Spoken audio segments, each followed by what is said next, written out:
My daughter-in-law dropped off my 5-year-old granddaughter at my house for one night. The next morning, my granddaughter whispered to me, "Grandma, Mommy said I can't tell you what I saw at home."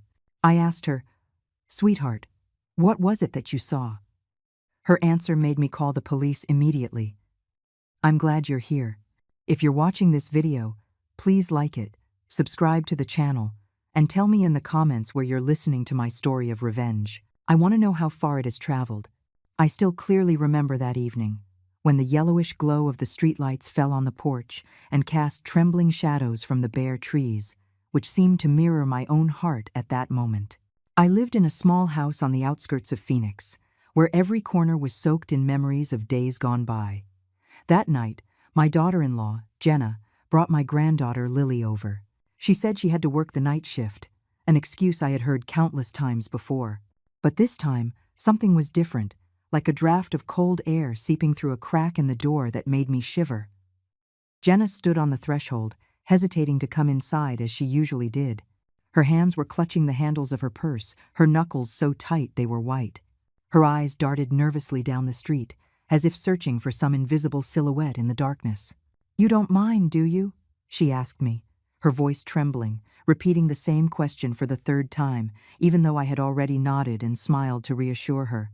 I looked into her eyes, trying to find a trace of the sweet daughter-in-law she once was, but I only found a tension I couldn't explain.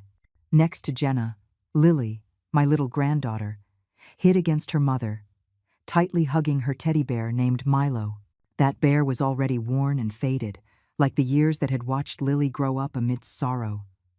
Her school clothes were a little wrinkled. She had probably been wearing them all day.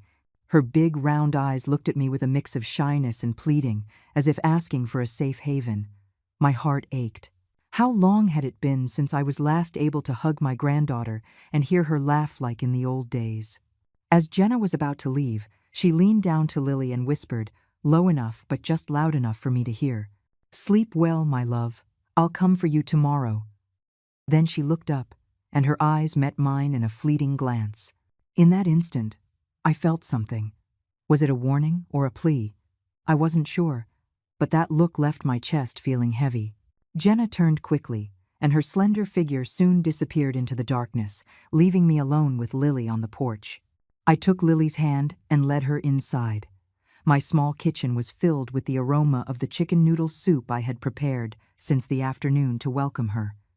I placed the bowl in front of Lily and smiled. "Eat a little, honey. I made it for you." But she barely moved her spoon, her eyes lost in the bowl. "I'm not hungry, Grandma," she murmured in a tiny voice, as if she were afraid of bothering me.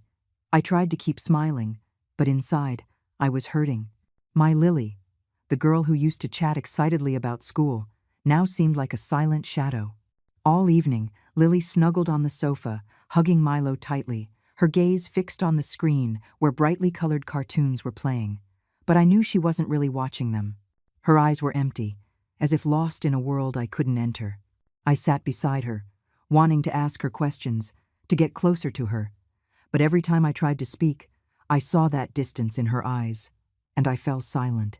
Maybe, I thought, all she needed was time to feel safe.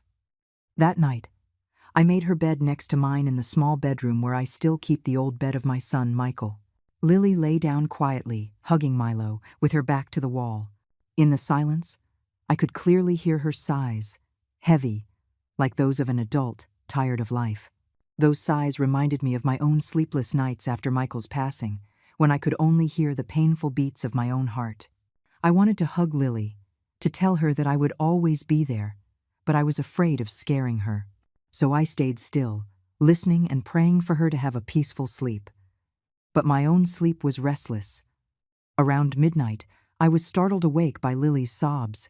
The little girl was dreaming, her voice broken and trembling. "Grandma, I'm so scared, don't leave me." I hurried to sit up, placing my hand on her shoulder. But Lily was still asleep, her brow furrowed and her lips tight, as if trying to hold back her fear. I gently stroked her hair and whispered, "I'm right here, my love. I'm not going anywhere." But inside me, a vague worry began to grow, like a cold wind slipping through my fingers. The next morning, the dawn light filtered through the crack in the window, painting warm, golden rays on the floor. I got up early, went quietly into the kitchen, and tried to create a familiar atmosphere to dispel the heaviness of the previous night. The eggs sizzled in the pan, the smell of toast and warm milk spreading throughout the small kitchen. I wanted Lily to wake up and feel that warmth, just as she used to with Michael every morning when my son was little. But deep down, I knew that nothing was the same anymore. Lily came out of the room, her hair tangled, her eyes swollen and red as if she had been crying a lot. She was still hugging her bear, Milo, tightly, as if it were the only thing keeping her upright. I tried to smile, speaking in a soft voice. "Honey, did you sleep well last night?" Lily looked down, her lips pressed together, not answering right away. I continued flipping the eggs in the pan, trying to make my voice sound light. "I made you scrambled eggs and warm milk. Do you want to sit and have breakfast with me?" The little girl hesitated, then sat down at the table, but without letting go of the teddy bear. I put the plate in front of her, silently wishing she would eat a little, if only to reassure me. But then, Lily murmured, in a voice as soft as a breath, just loud enough for my entire world to stop. "Grandma, Mommy told me not to tell you what I saw at the house." My hand froze in midair, the spatula about to fall. I turned slowly, placed the spatula on the counter, and tried to keep my voice from trembling. "Honey, don't be afraid. What was it that you saw?" I knelt in front of Lily, looking into her clear eyes, which were now filled with tears. She bit her lip, as if fighting between fear and the need to speak. And then, with a trembling voice, each word tore my heart apart. "There's a little girl, locked in the basement of the house, Grandma. She never stops crying. She says her hands hurt a lot." I knows. Clang. The metal spoon fell from my hand onto the tile floor. The sharp sound echoed in the silence. The glass of milk on the table wobbled, spilling a white stream. I was paralyzed, unable to believe what I had just heard. Lily's terrified eyes looked at me, as if asking for help, as if she had just released a secret too big to carry any longer. I wanted to say something, to ask more, but my throat closed up, as if someone were squeezing it tightly. Lily burst into tears and threw herself into my arms, burying her face in my shoulder. Her small body trembled uncontrollably, like a little bird caught in a storm. I hugged her tightly, feeling each of her agitated breaths, but in my mind, 1,000 questions were screaming. A girl locked up? In Jenna's house? How could that be possible? I wanted to believe Lily had just imagined it, that it was a child's nightmare, but her eyes, the fear so clear on her little face, told me this was no fairy tale. I gently stroked her tangled hair, trying to calm her, but my mind had already traveled back to days past, when the memory of my small family was still intact, as bright as the Arizona Sunday. Years ago, this house wasn't as quiet as it is now. It was full of laughter, of voices, and of those familiar aromas that came from the kitchen. I perfectly remember those weekend afternoons when Michael, my son, would come home with a smile as radiant as the Sunday. My son, a tall and strong engineer, always radiated that warm energy, as if he could dispel any shadow. "Mom, today I made the whole crew burst out laughing on the construction site." He would usually begin his stories, while taking off his dusty boots and lifting Lily onto his shoulders. Lily, so tiny then, just learning to walk, would laugh out loud when her father tossed her into the air, her little hands waving as if she wanted to touch the sky. Jenna, my daughter-in-law, was a sweet girl back then, with a smile that shone like a sunflower. She and I used to spend hours in the kitchen, preparing traditional dishes together. Green chili stew was a favorite of ours. I taught her how to roast the chilies, how to toast the cumin until it released its aroma, and we would chat animatedly while we cooked. "Mom, do you think Michael will like this dish?" she used to ask, her eyes shining with joy. I would smile, joking. "If Michael doesn't enjoy what we've made, I'll scold him myself." Those moments, so simple and warm, were like precious jewels in my memory, treasures I thought would last forever. Family dinners were the time I cherished most. Michael would sit at the head of the table, telling funny anecdotes from the construction site, from someone dropping a bucket of concrete mix to the times the whole crew sang at the top of their lungs during their break. Lily, a little girl sitting on his lap, would listen attentively with her huge eyes, sometimes interrupting with innocent questions. "Daddy, is that truck as big as our house?" I would just sit there, watching my little family, my heart full of peace. There were moments when I told myself that I was a fortunate woman, with a complete family, even though life was never simple. But everything shattered on a rainy night marked by fate. I still remember that early morning when the phone rang insistently, tearing me from my sleep. The voice on the other end was trembling as it gave me the news that Michael had been in an accident. His car lost control on a slippery road and went over a ravine in the dark. I stood motionless, clutching the receiver, feeling my whole world crumbling beneath my feet. "No, it can't be," I murmured. But the cruel truth would never change. Michael, my son, the light of my life, was gone forever, leaving a void impossible to fill. Michael's funeral was held on a gray day, with a drizzle that fell like tears from the sky. I held Lily, who was just 2 years old, against my chest. The confused little girl didn't yet understand that her father was gone forever. "Where's Daddy, Grandma?" Lily asked, in a voice so clear it made me want to break down and cry. I hugged her tighter and whispered, "Daddy is in a very faraway place, but he's always watching you, my love." Jenna was there, a few steps away from me, but she seemed to belong to another world. Her eyes were empty, her face as pale as a stone statue. I wanted to go to her, to take my daughter-in-law's hand. But something in her gaze stopped me, a pain too great, too deep, that I didn't know how to reach. After Michael's death, this house was shrouded in a gloomy fog. The smile vanished from Jenna's face. She became quiet, reserved. She would spend hours locked in her room. Some days I would hear her sobbing behind the closed door, but every time I knocked to go in, she would answer me coldly, "I'm fine, don't worry, Mom." I wanted to believe that Jenna would get over it, that time would heal her wounds, but I was wrong. The pain not only pushed her away from me, but it also turned her into someone I no longer recognized. Not long after, Jenna decided to move to an apartment in another neighborhood. "I need a fresh start, Mom," she told me in a monotone voice, avoiding my eyes.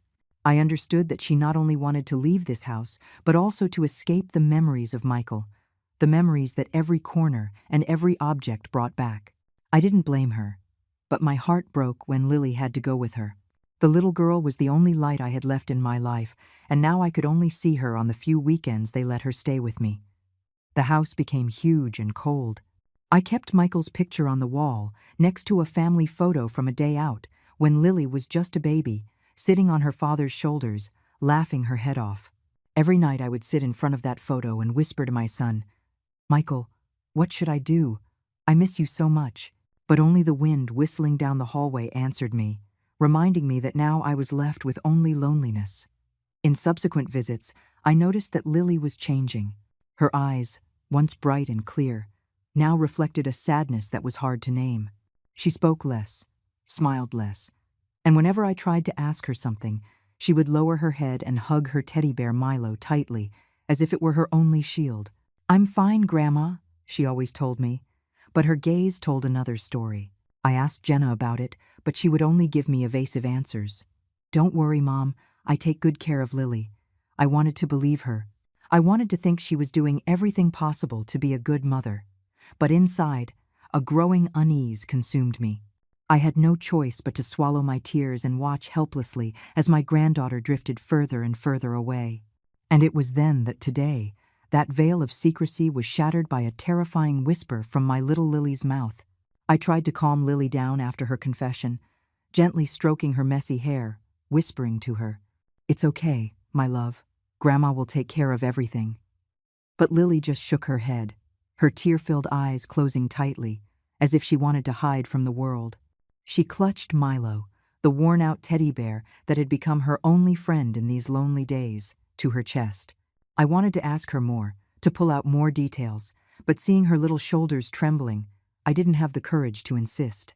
"Come on, sweetie, rest for a little while," I said, my voice as gentle as I could make it, even though a hurricane was raging inside me. That afternoon, I decided to take Lily to school. The girl needed the familiar environment of the classroom, of her friends, to forget for a little while the fear that was consuming her. I held her hand as we walked along the familiar gravel path, but every step felt heavy. Lily remained silent the whole way, only looking up from time to time, as if she wanted to say something but didn't dare. I smiled, trying to hide the anguish that was eating me up inside. "What are you going to learn in school today?" I asked. But Lily just shook her head without answering. I knew she was carrying a weight far too heavy for her age. When we arrived at the school, I decided to stay for a moment to speak with Mrs. Davis, Lily's teacher. Mrs. Davis was a middle-aged woman with kind but sharp eyes, always attentive to her students. I found her in the teacher's lounge, where the smell of chalk and paper still lingered. "Mrs. Davis, can I talk to you for a moment?"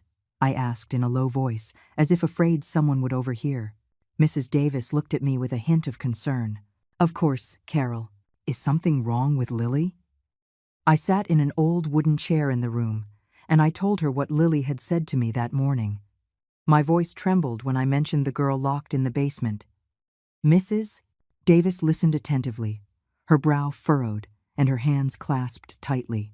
When I finished, she hesitated for a few seconds, as if choosing each word carefully. "Carol, I've also noticed that Lily has changed lately. She gets scared easily. Sometimes she just zones out in class, unable to concentrate." She paused, looking at me with unease. "And, in art class, she's been making some very strange drawings. It's almost always a little girl alone in a dark room, and behind her are messy black lines, as if they were bars." My heart sank, as if someone were squeezing it. Those black lines, like bars. Mrs. Davis's words were a direct hit, confirming my fears. "Do you think that's something out of the ordinary?" I asked, almost in a whisper. Mrs. Davis shook her head, her gaze unsettled. "I can't say for sure, but I'm worried about her emotional state. Maybe she's going through something very difficult." I nodded, feeling the floor crumble beneath my feet. "Thank you, Mrs. Davis," I said, getting up, though my legs trembled as if they couldn't support me. On my way home, I walked like a ghost. The images of Lily's drawings, the girl in the dark room and the black lines like bars, wouldn't leave me. I wondered, what had Lily seen? Did a locked-up girl really exist? Or was it just the imagination of a deeply hurt little girl? But her frightened eyes, her trembling voice, wouldn't let me dismiss the story. I needed more clues, more proof to understand what was happening. In the afternoon, I sat on the porch, watching the red bougainvillea petals fall in the yard. The wind was blowing hard, and I shivered, as if it carried a warning. Suddenly, I saw Mr. Henderson, the kind, elderly neighbor, pass by. Mr. Henderson was well liked in the neighborhood, a widower with a sharp gaze, as if nothing on that cul-de-sac could escape him. Seeing my downcast expression, he stopped, resting his wooden cane on the step. "Carol, are you all right? You look like you've seen a ghost." I smiled weakly, trying to hide my worry. "I'm just a little tired, Mr. Henderson. How are you?" But he wasn't fooled. He sat on the wooden bench next to me and, in a grave voice, said, "Carol, I know you're not one to worry about trivial things. Is something wrong with Lily?" I hesitated, not knowing if I should share it or not. But remembering Lily's scared look, I decided to tell him, just a part of it, enough to feel him out. "Lily told me something strange, about a girl at Jenna's house. I don't know what to think anymore." Mr. Henderson frowned. His eyes sharpened. After a moment of silence, he lowered his voice, as if afraid someone would hear. "Carol, there's something I haven't told anyone. One night last week, I couldn't sleep, and I went out into the yard. I saw Jenna hurry into the house, holding a little girl's hand. I'm sure it wasn't Lily. It was very late, past midnight." He paused. He looked at me, as if hesitating to continue. I also heard a muffled sob. At the time, I thought it might be Lily, sick and crying. But now that I hear you, it's starting to seem strange. Mr. Henderson's words struck me like lightning. My heart was pounding. My hands gripped the edge of my coat. "Are you sure, Mr. Henderson? Did you get a good look at her?" I asked with a trembling voice. He nodded, his expression thoughtful. I couldn't make out her face, but it wasn't Lily. She was smaller, with shorter hair. I didn't want to say anything, for fear of misjudging Jenna, but be careful. N. I nodded, feeling as if loose pieces were beginning to fit into a terrifying picture in my mind. That evening, Jenna came to pick up Lily. I stood at the door, watching her come in, my heart heavy. Her gaze, sharp as a knife, scanned me from head to toe, as if assessing how much I knew.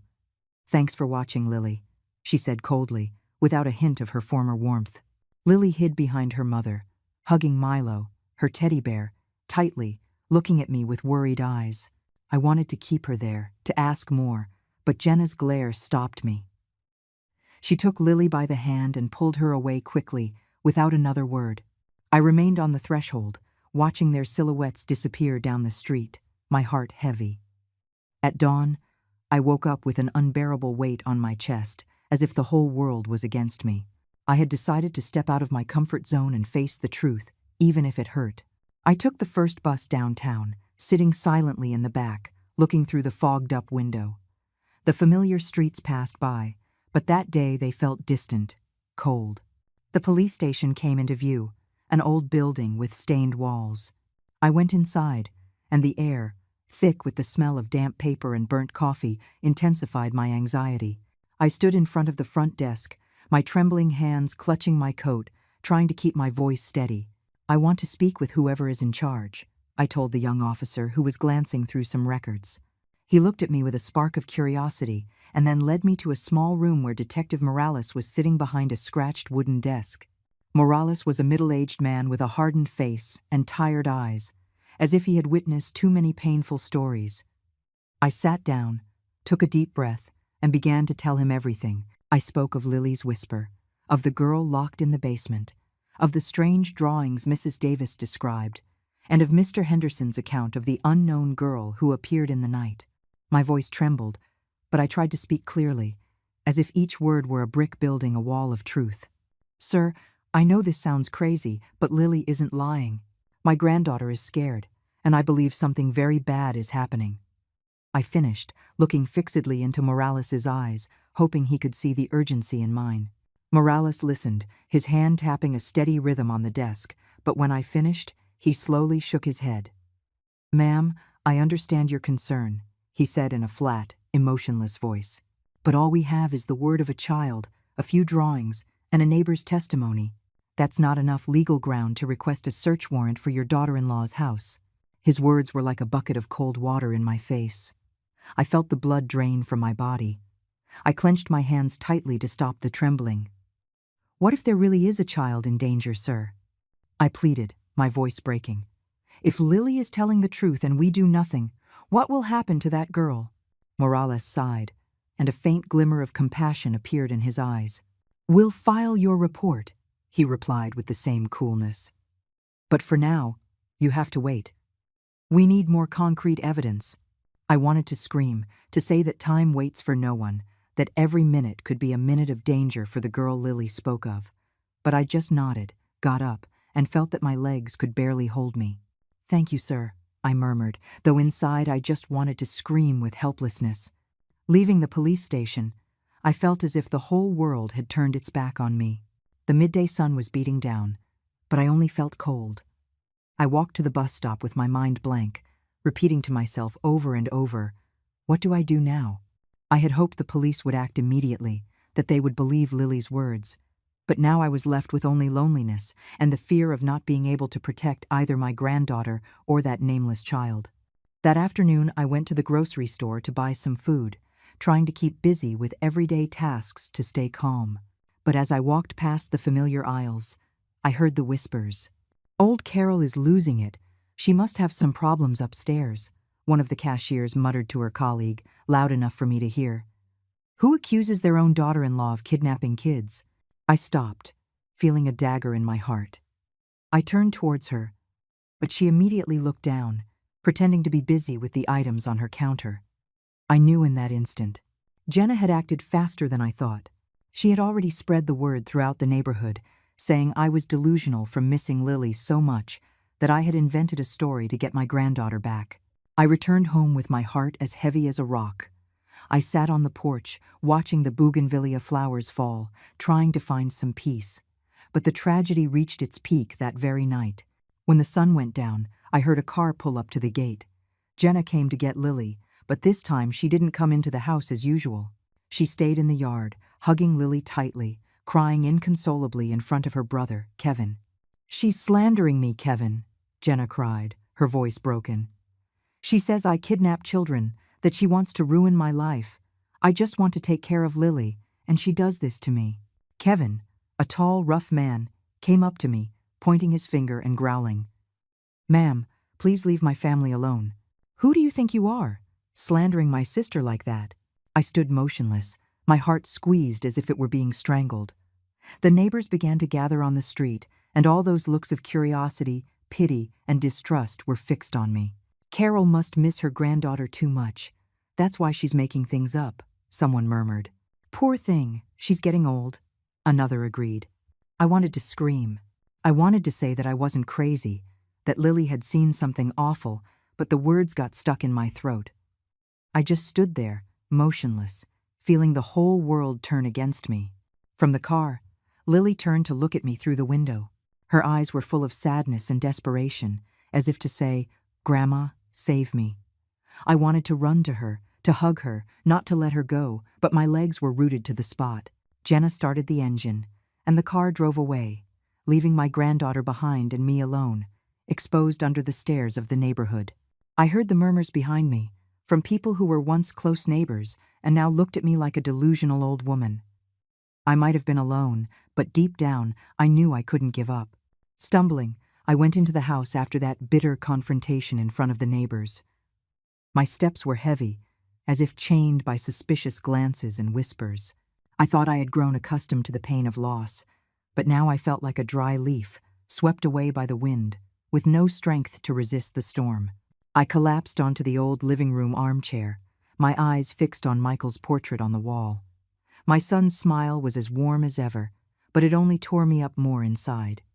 "Michael, what should I do?" I whispered, my voice breaking in the quiet room. No one answered, only the whistling of the wind on the porch and the news on the television, which I wasn't listening to. The only thing I could hear was my heart screaming in silence. I stayed there, my face in my hands, feeling as if the whole world had turned its back on me. The image of Lily looking at me from the car window, with that infinite sadness, was like a knife piercing my soul. Jenna had managed to turn me into the neighborhood crazy lady. Her rumors, that I was hallucinating because I missed my granddaughter too much, were like needles stabbing at my pride. I had pinned all my hopes on the visit to the police station, but I only received the cold refusal of Detective Morales. "There's not enough evidence," he had told me. How could I wait when Lily was terrified, when perhaps another unknown girl was in danger? I couldn't sleep that night. I lay in bed, my eyes open, staring at the ceiling, listening to the ticking of the clock that marked every second of my helplessness. Every time I closed my eyes, I saw Lily's gaze, or I heard her terrifying whisper again. "There's a little girl, locked in the basement." I turned over, hugging the pillow where Lily had slept the night before, as if it still held her scent, as if it could give me the strength to go on. But all I felt was an icy void in my chest. I asked myself, "Carol, are you doing the right thing? Or are you really just a delusional old woman, like they say?" The next morning, I still tried to go to the grocery store as usual, hoping the hustle and bustle would help distract me. But when I entered, I felt a noticeable change. The usual vendors, those who used to greet me with a friendly smile, now fell silent when they saw me from a distance. They would lean towards each other, murmuring, and their glances were a mix of pity and distance. Poor Carol. She must miss her granddaughter so much she's lost her mind. I heard a vegetable seller whisper to the one next to her. I lowered my head, quickened my pace, and pretended not to have heard, but each word hit me like a hammer blow to the chest. I wanted to scream, to tell them I wasn't crazy, that Lily had seen something terrible, but I knew that doing so would only make everyone believe Jenna's story even more. On my way home, I ran into Rose, my closest friend in the neighborhood. She was standing at her door with a wicker basket in her hands, and her face filled with concern when she saw me. Unlike the others, Rose didn't avoid me. She came over, led me to a corner by the fence, and squeezed my hands tightly. "Carol, I know you," she said in a low but firm voice. "I don't believe you'd make this up. I saw Lily's eyes last night when Jenna took her. The child was terrified, Carol. If you give up now, that regret will follow you for the rest of your life." Her words shot through me like a bolt of lightning. They didn't dispel my despair, but they did ignite a tiny spark of hope. I took her hand, tears welling up in my eyes. Rose, thank you, I whispered. But I don't know what to do anymore. Nobody believes me. Rose squeezed my hand tighter, with a determination in her eyes that I hadn't seen in myself for a long time. You have to keep going, Carol, for Lily and for yourself. Don't let the gossip make you back down. I nodded, though my heart was still heavy. Rose was right. I couldn't give up. But what could I do when I felt the entire world was against me? That afternoon, I started trimming the bougainvillea in the yard, seeking a little peace and routine. The red petals fell to the ground like little drops of blood, heightening my anxiety. Suddenly, I heard hurried footsteps. Mr. Henderson, the elderly neighbor, appeared at the gate with a bag of coffee in his hand and a mysterious look on his face. Carol, you have to see this, he said, lowering his voice as if afraid someone would hear him. I stopped what I was doing, my heart tightening. What is it, Mr. Henderson? I asked, moving closer. He led me inside, closed the door securely, and pulled an old cell phone from his pocket. I asked my nephew at the corner store to check the security cameras from last week, he explained, his voice trembling with excitement. Look, Carol, I think you need to see this. The screen lit up, showing blurry, grainy images. I held my breath and stared at the video. It was Jenna, my daughter-in-law, the one who was once part of my family, leading an unknown little girl by the hand, hurrying into her house in the middle of the night. The little girl was wearing worn-out pajamas, her hair was tangled, and she was smaller than Lily, walking clumsily as if she were afraid. I, Carol, a 65-year-old woman, felt the ground open up beneath my feet. Lily's whisper about a girl locked in the basement was no longer the confused story of a child. It was true, and this video was the proof I had prayed for. I looked at Mr. Henderson, my voice catching. Mr. Henderson, are you sure? Could there be a mistake? I asked, although deep down I already knew the answer. He nodded firmly, his gaze more serious than ever. There can't be a mistake, Carol. I saw that scene with my own eyes. I just didn't realize the camera recorded it too. I was in the yard that night, and I know it wasn't Lily. His words were like a stab, painful but also strengthening. I gripped the phone tightly, as if it were the only life raft in the middle of the storm that was drowning me. Thank you, Mr. Henderson, I whispered, on the verge of tears. You don't know how important this is to me. Without a second's hesitation, I decided I had to take this video to the police station immediately. I couldn't wait any longer. Every minute that passed was a minute that the girl in the video, and perhaps Lily too, was still in danger. I quickly put on an old coat, covered my head with a scarf, and left Mr. Henderson's house with my heart on fire. The gravel path leading to the station seemed longer today, each step heavy but filled with determination. I thought of Lily, of her frightened eyes, and of Michael, my son, who would surely want me to protect his daughter at all costs. When I entered the police station, the air still smelled of old papers and burnt coffee, but this time I didn't feel afraid. I had proof, and I wouldn't leave until they acted. I asked to speak with Detective Morales immediately. The young officer at the reception desk looked at me, perhaps noticing the urgency in my eyes, and quickly led me to the familiar room. Morales was sitting behind the desk, his face hard and his eyes tired. Carol, you're here again, he said with a hint of surprise. Is there something new? I took a deep breath. I placed Mr. Henderson's phone on the desk and said, Sir, I have proof. Please, watch this video. I played the clip, and the image of Jenna and the unknown girl appeared on the screen. I recounted what Mr. Henderson had seen, what Lily had told me, and also the strange drawings she had made in school. My voice trembled, but I tried to sound clear and firm.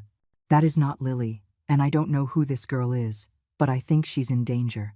Morales watched the video, frowning slightly, but his gaze was still full of doubt. She could just be looking after a friend's daughter, he said in a monotone voice. His words were another stab that made my heart shrink. I couldn't let him dismiss this evidence. I leaned forward, almost pleading. I'm begging you, investigate further. That little girl is not from our neighborhood. I've lived there for so many years. I know it. And Lily, my granddaughter, is terrified. She talks about a girl locked in a basement crying, saying her hand hurts. Please believe me. Perhaps the urgency in my voice or the desperation in my eyes made Morales hesitate. He signaled to a young officer nearby. "Check if there are any missing person reports that match this girl's description," he ordered seriously. The officer nodded, checked the files, and began typing quickly on the computer.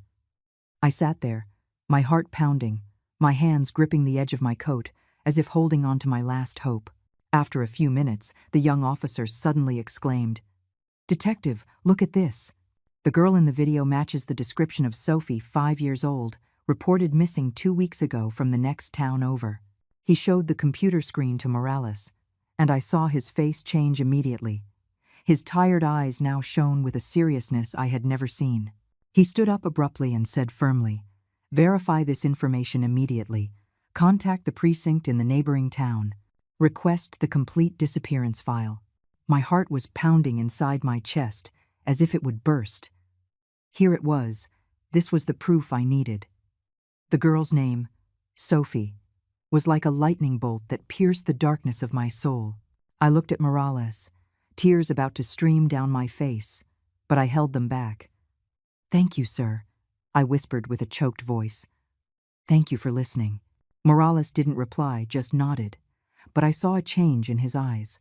There were no more doubts, only a cold determination. At that moment, the station door burst open, and some neighbors entered with worried looks. I recognized them. Mrs. Elena, who sells tamales on the corner, and Mr. Miguel, who often plays chess with Mr. Henderson. Mrs. Elena spoke first, her voice trembling. "Detective, we heard Carol came about Jenna. We also have something to say." She hesitated for a moment and looked at me, as if asking for permission. I nodded, encouraging her to continue. "We've heard crying, strange noises from Jenna's house. Even on the nights Lily stayed with Carol. At first, we thought it was just a child's tantrums, but now we're not so sure."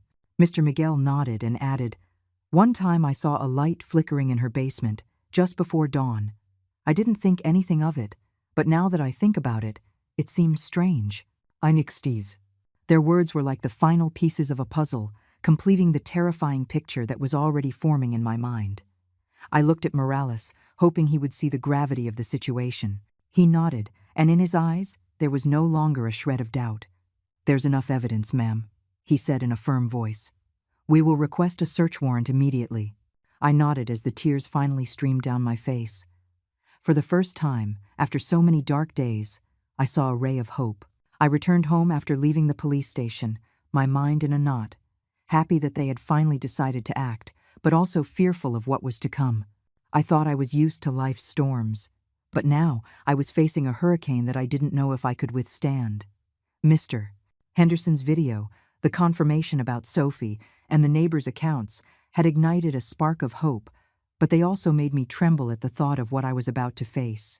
Jenna, my daughter-in-law, who was once part of my family, was now on the other side of the truth, and I didn't know what awaited me when the veil of secrecy was lifted. I couldn't sleep a wink that night. The patter of rain on the tin roof sounded like a war drum, echoing in the small house. I sat in the living room, under the yellow light that cast shadows on Michael's photo on the wall. My son's smile was still tender, but his eyes seemed to look at me, as if saying, "Mom, you have to be strong." I clasped my hands and murmured a prayer, asking for Michael's spirit to protect my granddaughter, Lily, and little Sophie, that innocent child I never knew, but who was now the reason I had to keep fighting. "Michael, help me," I said with a broken voice. "Help me protect them." "How?" I thought of Lily, of my granddaughter's frightened gaze, of the terrifying whisper in the kitchen that morning. I thought of Sophie, the girl in the video, with her torn pajamas and her faltering walk. Each image was like a stab that pained my heart, but it also gave me more determination. I couldn't let those girls suffer for another minute, but I was also afraid that when the truth came out, it would shatter what little was left of my family. Jenna, although she had changed, was still Lily's mother, the one who once called me Mom. How could I face her? How could I bear the truth that she could be involved in something so horrible? The next morning, I went to the grocery store as usual, trying to cling to my routines so as not to be overwhelmed by anxiety. But the atmosphere at the store was different. The curious glances, the whispers, followed me like a shadow. Is Carol accusing her daughter-in-law again? a fruit vendor muttered to the woman next to her, thinking I couldn't hear. She must miss her granddaughter so much she's gone crazy. I lowered my head and hurried my steps, not wanting to face those looks of pity or suspicion. I bought a few necessary items, some vegetables, some bread, and quickly returned home with a heavy heart. I didn't care about the gossip anymore. I just wanted to focus on Lily, on Sophie, on what was to come. At noon, Rose, my old friend of a lifetime, arrived with a plate of still warm casserole. She entered the house, put the plate on the table, and sat beside me, squeezing my hand tightly. "Carol, be brave," she said, her voice warm but firm. "I know how much you're suffering, but the truth will come out. Don't let the talk make you back down." I looked into her eyes and found deep empathy in them. She was one of the few people who didn't turn her back on me, who didn't see me as a delusional old woman. "Rose, I'm scared," I confessed, my voice trembling. "If the truth is too terrible, I don't know how I'll face it. Lily, my granddaughter, what will become of her and her mother?" Rose squeezed my hand tighter, interrupting me. "Carol, you are the strongest woman I know. You lost Michael and still stood tall for Lily. Don't doubt yourself. You are doing the right thing. Evan 4. Her words were like a small flame that warmed my frozen heart. I nodded, with tears streaming down my cheeks. "Thank you, Rose," I whispered. "I'll do my best." She smiled, gave me a pat on the shoulder, and got up to leave, leaving me with the plate of casserole that smelled delicious, but which I had no appetite to eat. Later that afternoon, Mr. Henderson approached, his face full of concern. He sat on the bench at the entrance, leaning on his cane, and spoke in a low voice, as if afraid someone would hear him. "Carol, last night I heard strange noises again at Jenna's house," he said, his gaze serious. "It sounded like someone was banging on a door, and then I heard muffled sobs. I didn't dare get closer, but I'm sure something is wrong." His words tied a knot in my chest. I thought of Sophie, of what Lily had said, and I felt as if an invisible hand were strangling me. "Mr. Henderson, do you think that little girl is still there?" I asked with a broken voice. He nodded, his eyes filled with unease. "I don't know, Carol, but I hope the police clear everything up soon." I took his hand, thanking him once again for not turning his back on me. Mr. Henderson's news left me even more unsettled, but it also reinforced my conviction that what Lily said was true. I couldn't let that child, Sophie, continue to suffer. I had to act, even if only a tiny spark of hope remained. That night I called Mrs. Davis, Lily's teacher, on the phone. I told her what was happening with a trembling voice. "Mrs. Davis, if anything happens to Lily, please take care of her for me. I don't know what might happen tomorrow, but I need to know she'll be safe." Mrs. Davis agreed immediately, without hesitation. "Carol, don't worry. I will keep an eye on Lily. You do what you have to do." Her words relieved me a little, although the anguish still weighed heavily on my chest. Before going to bed, I carefully put away my documents, the family records, and also Lily's strange drawings in a small bag. I didn't know what the next day would bring, but I wanted to be ready for anything.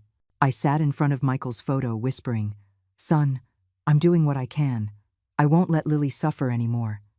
I closed my eyes, seeking a little peace, but my heart was still in turmoil. Suddenly, in the middle of the night, the phone rang sharply, breaking the silence of the house. I jumped, answering immediately, my heart pounding. It was the voice of Detective Morales, brief but firm. "Carol, tomorrow at dawn we are going to search Jenna's house. Be ready." I sank into the chair, the receiver trembling in my hands. "Thank you, sir," I murmured with a choked voice. "I'll be ready." I hung up and looked out the window, where the rain was beating down relentlessly. Its sound was like a reminder that the real storm was about to arrive. The next morning, I woke up before dawn. The dim light barely filtered through the crack in the window. My chest felt like it was on fire, as if the whole world were pressing down on me. Today was the decisive day, the day when the painful or terrifying truth would come to light. I put on a thick coat, wrapped myself in a scarf, and with trembling hands, I tied my shoes. I looked at Michael's photo on the wall and whispered, "Son, give me strength." The image of Lily, with her frightened eyes, and that of Sophie from Mr. Henderson's video kept running through my head, pushing me to go on even though fear paralyzed me. The sharp sound of patrol cars stopping in front of my house pulled me from my thoughts. Detective Morales got out of the car, his stern face showing no emotion. "Let's go, Carol," he said in a firm voice. I nodded, clutching the bag with the papers and Lily's drawings tightly, as if they were a lucky charm. I got into the car, remaining silent in the back seat, looking out the fogged-up window. The drive to Jenna's house seemed shorter than ever, but each second weighed like a century. I thought of Lily, of Sophie, and I wondered, will I have the strength to face the truth? We arrived at Jenna's house when the sky was still gray, with dark clouds floating above, as if heralding a storm. The cold wind blew in gusts, making the red petals of the bougainvillea fall onto the yard like drops of blood. I stood in front of the gate, my heart beating rapidly, feeling my whole body tremble. Morales knocked on the door. The sharp raps echoed in the silence. The door flew open, and Jenna appeared. Her face was pale with surprise, but only for an instant, because then her expression turned to fury. "What are you doing here?" she shouted, her voice icy, as if trying to hide a very deep fear. Morales coolly held up the search warrant in front of her. "We have a legal warrant. I'm asking you to cooperate," he said in a firm, unwavering voice. Jenna looked at the paper and then at me, with eyes that looked like knives, stabbing right into my chest. "You did this, didn't you?" She spat the words, pointing her finger at me. "You want to destroy me? You want to take Lily away from me?" I remained silent, my hands gripping the edge of my coat, not responding. I wanted to tell her that all I wanted was to protect Lily, to save little Sophie, but the words got stuck in my throat. I could only look at her, she who was once my daughter-in-law and who now seemed like a stranger. Suddenly, Kevin, Jenna's brother, rushed out of the house, his neck tense, shouting, "This is private property. You have no right. You're slandering and humiliating my family." He was a burly man, his voice roared like a cornered animal. Morales didn't bother to answer, just signaled for his team of officers to enter. I stood motionless in the yard, and through a crack in the door, I managed to see Lily huddled in a corner of the living room, hugging her teddy bear, Milo, tightly. Her little eyes were red and swollen, as if she had been crying a lot. I wanted to run to her, to tell her that her grandmother was there, that everything would be okay, but Jenna's cold glare stopped me. The police began to search every room. The sound of their boots hitting the tile floor mixed with the rustling of papers. The atmosphere was so tense, it felt like the entire house was holding its breath, waiting for something terrible. Jenna followed them, crying and screaming, "It's all my mother-in-law's fault. She wants to ruin my life. How can you believe a crazy old woman?" Her words were like knives piercing my heart. I wanted to scream that I wasn't crazy, that I only wanted to protect Lily, but I stood there, in silence, with the feeling that the whole world was against me. Morales didn't respond to her. He led his team directly to the end of the hallway, where there was a small, old iron door that led to the basement. I immediately felt the air change. Jenna's face transformed into a true expression of panic. She ran, spreading her arms to block the entrance, her voice broken. "There's nothing in there. It's just an old storage room. No one can open it." The desperation in her tone tied a knot in my chest. I knew, in that instant, that Lily had told the truth. Something horrible was hidden behind that door. One of the officers stepped forward. He calmly inserted a master key into the rusty lock.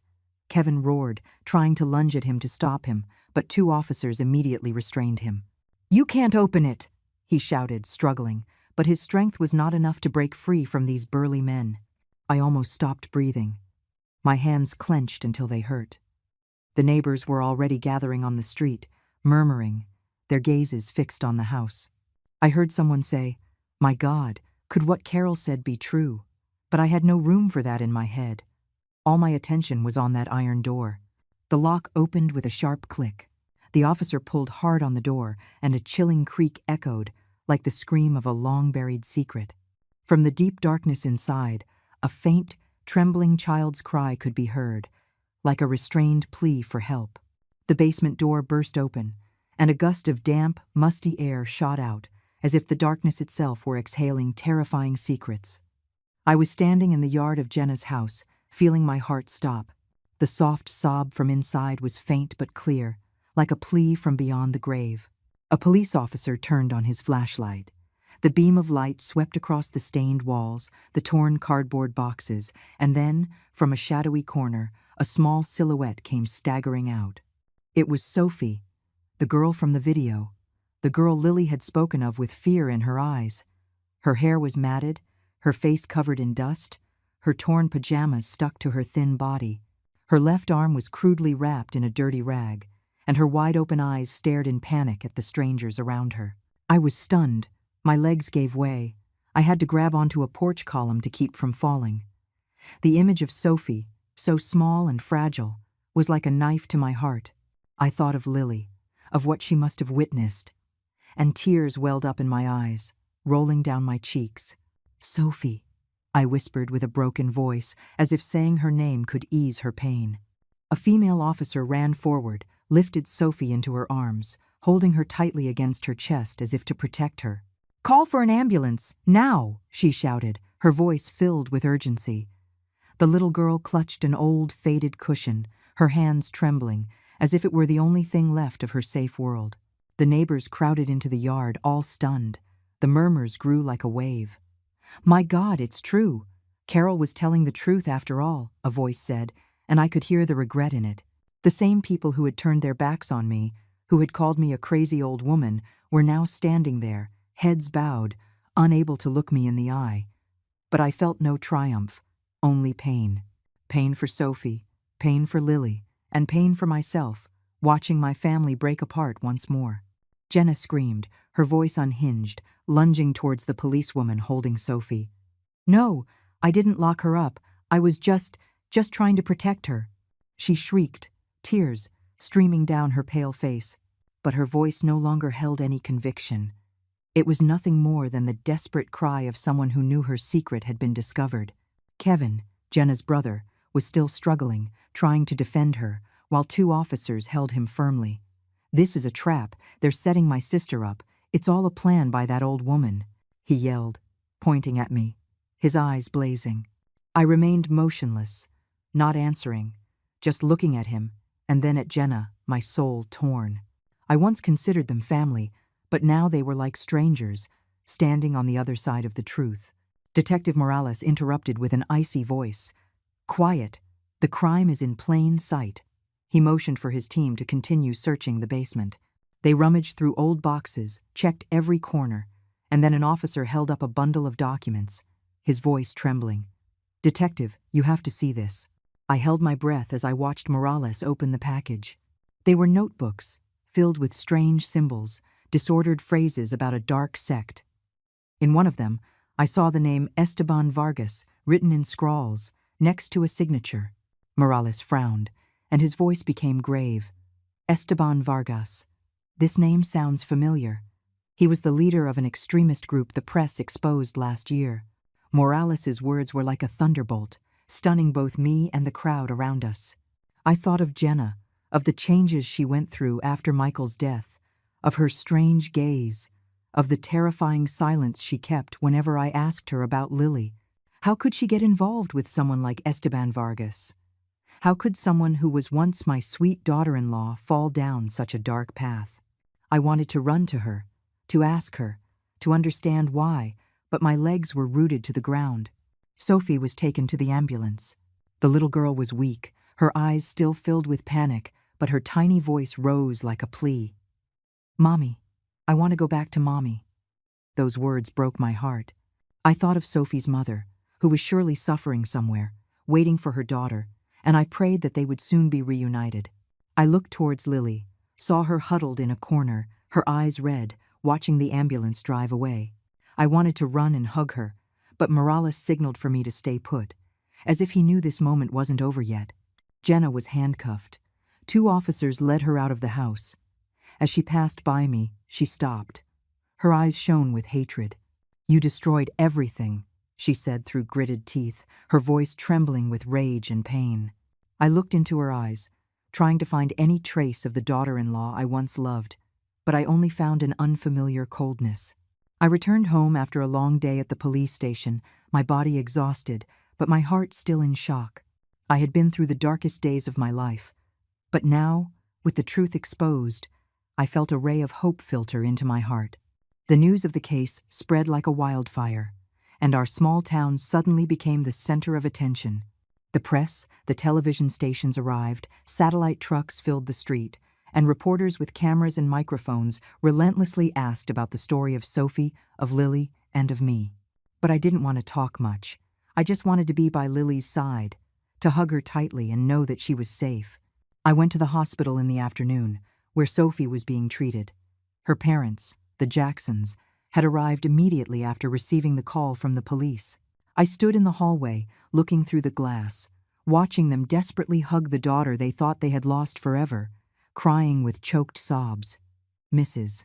Jackson, a thin woman with red-rimmed eyes, held Sophie, whispering words of love, while Mr. Jackson, beside her, wiped away his tears, struggling to keep his voice steady as he thanked the doctors. That moment broke my heart, but it also filled me with a strange warmth. I thought of Lily, of the fear she had endured, and I knew that all my efforts had not been in vain. The Jacksons approached me as I stood silently in the hallway. Mrs. Jackson squeezed my hand tightly, her voice choked. "Carol, we don't know how to thank you. If it weren't for you and Lily, we might have lost our daughter forever." Mr. Jackson nodded, his eyes moist. "You gave us back the light of our lives. Sophie is everything to us." I smiled, as tears rolled down my cheeks. "I only did what anyone would do," I said with a trembling voice. "The real hero is Lily. My granddaughter had the courage to tell the truth, even though she was very scared." They nodded, squeezing my hand tighter, and in that gesture I felt a deep gratitude, like a fire warming my frozen heart. Outside the hospital entrance, I saw a group of neighbors waiting. Those who once whispered behind my back, who called me the crazy old bat, now looked at me with different eyes. Mrs. Elena, the casserole lady, approached, bowed her head, and with a trembling voice said, "Carol, we were wrong to doubt you. Please, forgive us." Mr. Miguel, who used to play chess with Mr. Henderson, also came near, his gaze full of guilt. "You did what none of us dared to do. You truly are a hero." I shook my head, smiling slightly. "I'm not a hero. I'm just a grandmother who wants to protect her granddaughter." But inside, I felt a small relief. The looks of mistrust had disappeared, replaced by respect, and I knew that, although late, the truth had triumphed. The entire community began to praise Lily as a little hero. They spoke of her bravery, of how an 8-year-old girl dared to tell the truth, even when she had to face the fear and doubt of the whole world. I listened to these words, and my heart filled with both pride and pain. Lily didn't deserve to go through this. She should have had a carefree childhood, full of laughter and worry-free days. But I knew my Lily was stronger than I imagined, and I would do everything possible to help her heal from these wounds. The police announced the preliminary results of the investigation the next day. Jenna was charged with kidnapping, unlawful detention, and ties to a dangerous sect. The notebooks found in the basement, with Esteban Vargas's signature, opened a broader investigation into a criminal network the police had been tracking for some time. Kevin, Jenna's brother, was also investigated for obstruction, though he denied everything. I heard this news on the evening newscast, sitting in the living room, hugging the pillow where Lily used to sleep tightly. I thought of Jenna, of the young woman who was once my daughter-in-law, who smiled radiantly at family dinners. What had made her change? What led her down this dark path? I had no answers, but I knew that the truth, however painful, had come to light. A few days later, my house was once again filled with laughter. For the first time after so many gray months, Lily and Sophie were playing together on the porch, under the red bougainvillea vine. Sophie was much better. Her smile had returned, although her eyes still held a faint trace of fear. Lily, with her bare Milo in her hand, ran around, laughing as Sophie tried to catch her. I watched them from the doorway, my heart warm but also heavy. I knew that their healing journey would be long, but that moment, with their laughter echoing, was a new beginning. The Jackson family came to visit me in the afternoon, bringing a bouquet of fresh flowers and a homemade pie. Mrs. Jackson took my hand with an emotional voice. "Carol, we want you to be Sophie's adoptive grandmother. You saved her life, And we want her to have another family, a grandmother like you." I was stunned. Tears welled up again. I don't know what to say," I whispered, hugging Lily and Sophie. "You are the light, the hope for all of us." Sophie looked at me with a shy smile, and in her eyes, I saw a trust I had never seen before. That night, when Lily snuggled up beside me in bed, she asked me in a soft voice, "Grandma, am I a real hero?" I smiled. I kissed her sun-scented hair. "Yes, my love, you are your grandma's bravest hero because you dared to believe in the truth and to speak it out loud." Lily smiled, for the first time in so many days, and I saw the light return to her eyes. She hugged me tightly, whispering, "I love you, Grandma." I held her close with silent tears. "I love you too, Lily." Outside, the night breeze gently moved the bougainvillea, letting petals fall under the bright moon. I closed my eyes, feeling a strange peace. I thought of Michael, of his smile, and I knew that, from heaven, my son was also smiling. He must be proud, because his daughter had saved a life, and because the truth had finally conquered the darkness. I hugged Lily tighter, and in silence, whispered in my heart, "Michael, I did it. I kept my promise to you." And in that moment, I knew that, although there were still trials ahead, the light had returned to our small family. The story you have just heard has had names and places changed to protect the identities of those involved. We don't tell this to judge, but in the hope that someone will listen and stop to reflect. How many mothers are suffering in silence within their own homes? I truly wonder. If you were in my shoes, what would you do? Would you choose to stay silent to keep the peace, or would you dare to face it all to reclaim your voice? I want to know your opinion, because every story is like a candle that can light someone else's path. God always blesses, and I am convinced that courage leads us to better days. In the meantime, on the end screen, I'm leaving you two of the channel's most beloved stories. I'm sure they will surprise you. Thank you for staying with me until this moment. You know, I've despised you since the very first day I met you. Jessica Monroe shouts these words across the event hall. It is 9:30 in the evening. The air conditioning is blasting far too cold, and the room smells of wilting flowers. There are 50 guests staring at me, some with their mouths hanging open, others lowering their gaze to their plates. I am sitting at the main table in my dark green dress. My hands are resting on the white tablecloth. They are not shaking. Jessica is standing, holding her champagne flute. Her white dress is a size too small. My son, Ryan, is beside her, chewing on a shrimp. He doesn't look up from his plate. "I can't take it anymore. This whole situation," Jessica says, her voice raspy. "Ryan, tell your mother that after the wedding, she can no longer live in the house." It makes me sick to my stomach watching her shuffle around in those worn-out flip-flops every single day. The guests whisper. Margaret Hayes, my neighbor for 30 years, looks at me with pity. Frank Miller, the man who runs the corner butcher shop, clenches his fists. But no one says a word. No one defends me. Look at her, just sitting there in silence. Jessica continues, pointing her finger at me. Like a statue. That's what she's like every day in the house. Wandering the halls like a ghost, banging pots and pans around at 5 o'clock in the morning. Ryan finally lifts his head. His face is flushed. He takes a gulp of red wine and dabs his mouth with a napkin. "Jessica, please," he says in a low voice. "Not here." "Why not here?" Jessica laughs. "Everyone already knows. Everyone knows your mother is a burden on us. A 67-year-old woman who doesn't know how to do anything but make casseroles and watch her daytime soap operas. I feel the heat rising up my neck, my cheeks burning. But I say nothing. I do not move. I just smile. A small, almost imperceptible smile. Because they do not know what I know. They do not know what I have been preparing for the last 3 months. Besides, Jessica says, taking a step toward me, after the wedding, we're going to need the whole house for ourselves, for our children. Your mother can go live in a nursing home. There are plenty of good ones in the city. Ryan nods. My own son nods, as if it were the most natural thing in the world, as if I were a piece of old furniture that was no longer useful. Caroline, Jessica says, addressing me directly now, I hope you understand that things are going to change. You've done your part as a mother. Now it's time for you to step aside and let us live our lives." The silence is heavy, dense. I can hear my own breathing. I can hear the ticking of the wall clock. Everyone is waiting for my reaction. They expect me to cry, to scream, to get up and run out like a defeated woman. But I am not a defeated woman. Not after everything I have discovered. Not after all the months I have spent preparing for this exact moment. "Jessica is right," I say finally. My voice comes out calm and clear. "It is time for things to change." Everyone looks at me, surprised.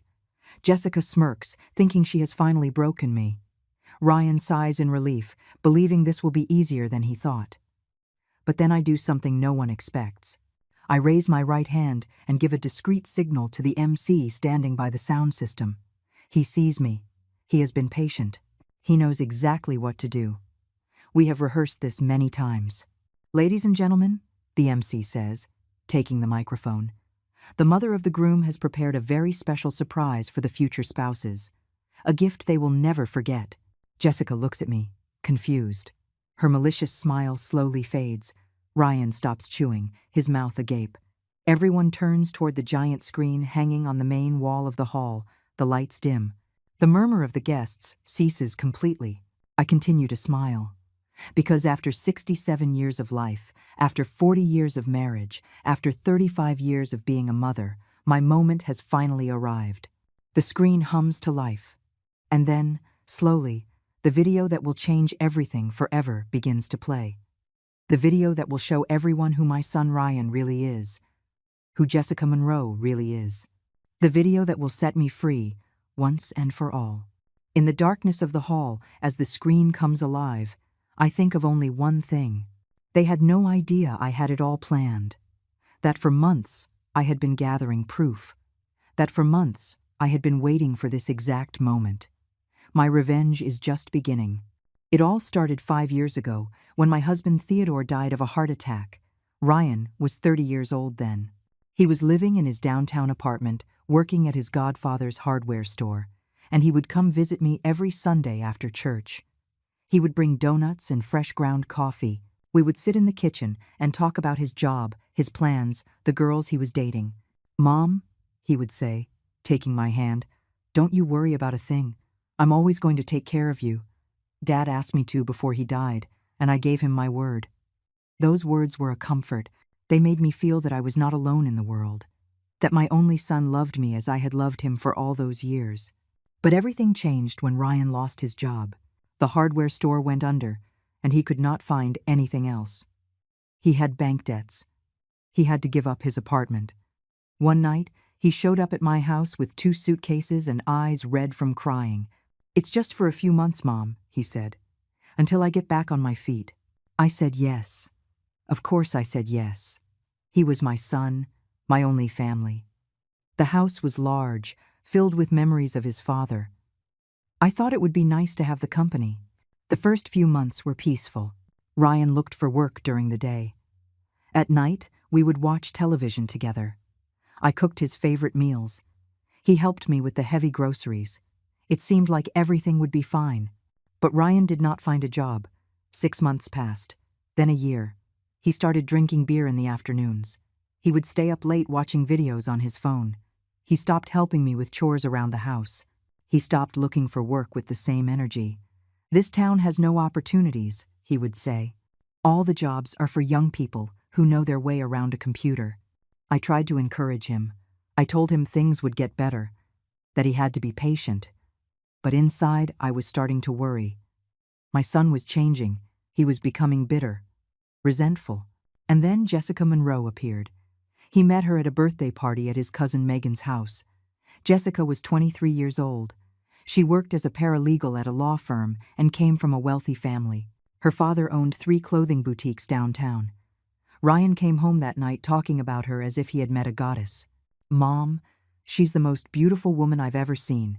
She's smart, elegant, sophisticated, and she actually paid attention to me. I can't believe it." At first, I was happy for him. I thought a girlfriend would do him good, that it would motivate him to get a job, that it would pull him out of the depression he was sinking into. But when Jessica came to visit for the first time, I knew immediately there was something I did not like. She arrived in an expensive dress and high heels. She looked at my home as if it were a dirty place. She sat on the edge of the sofa, as if she were afraid of getting it soiled. "Caroline," she said to me with a fake smile, "Ryan has told me so much about you. You have such a lovely home." But her eyes said something else. Her eyes scanned the old curtains, the worn wooden furniture, the yellowed photographs on the walls. Her eyes were judging me. During dinner, Jessica talked nonstop about her job, her friends, the expensive restaurants she liked to eat at. Ryan looked at her, captivated, hanging on every word that came from her red-painted lips. "My family has a house at the beach," Jessica said. "We should go for a weekend, Ryan. You'll love it." After that first visit, Ryan began to change even more. He started criticizing my cooking. "Jessica says I eat too much salt, that it's not healthy." He started complaining about how I dressed. "Mom, why don't you buy some more modern clothes? Jessica knows some really great stores." Slowly, my son drifted away from me. We no longer watched television together. We no longer talked in the kitchen. He went out every night with Jessica and came home late. On weekends, he would go to the Monroe's beach house. And when he returned, he always had something to complain about.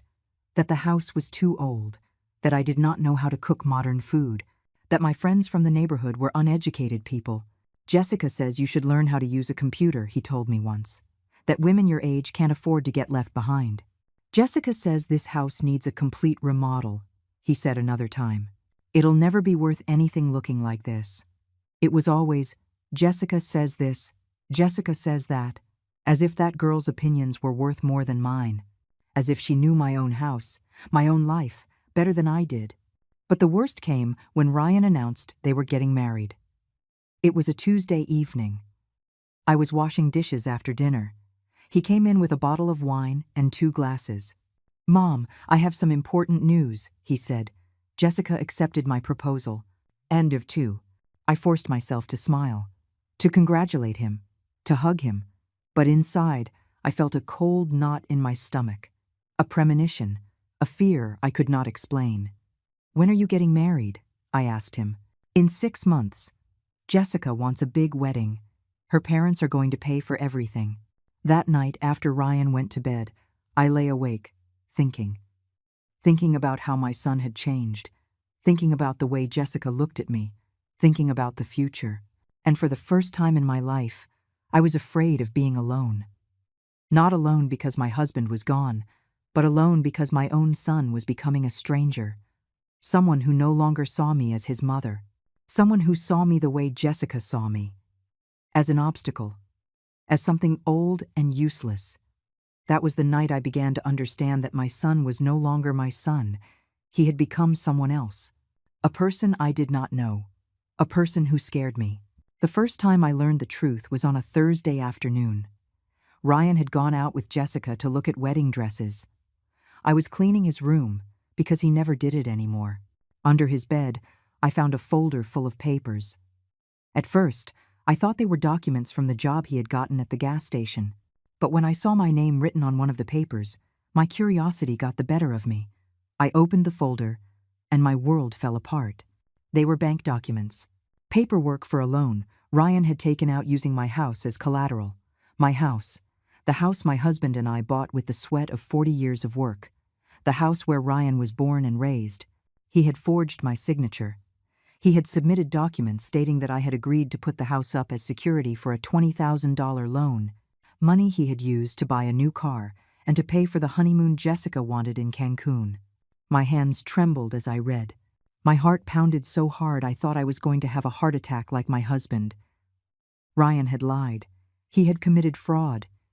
He had put the only place I had in the world at risk. But the worst was yet to come. I found other papers. Copies of documents showing that Ryan had been researching nursing homes. He had a list with prices, locations, services.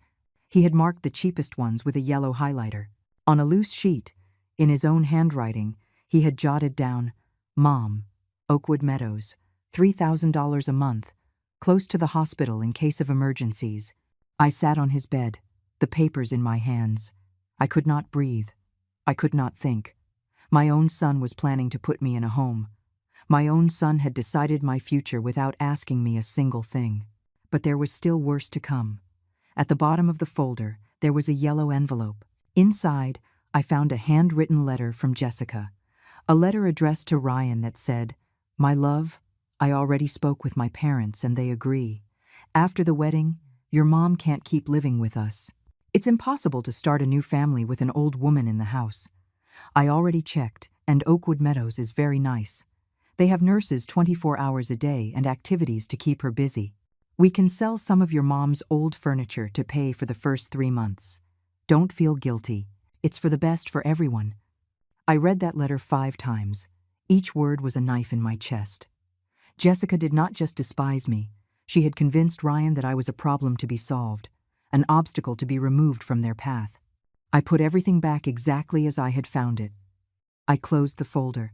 I slid it back under the bed. I walked out of the room on trembling legs and sat in the kitchen to drink a glass of water. For the next 2 hours, all I could do was cry. Cry for the son that no longer existed. Cry for the family I had lost without even realizing it. Cry for the future that others had decided for me. When Ryan came home that night, I had already dried my tears. I had made a decision. I was not going to confront him.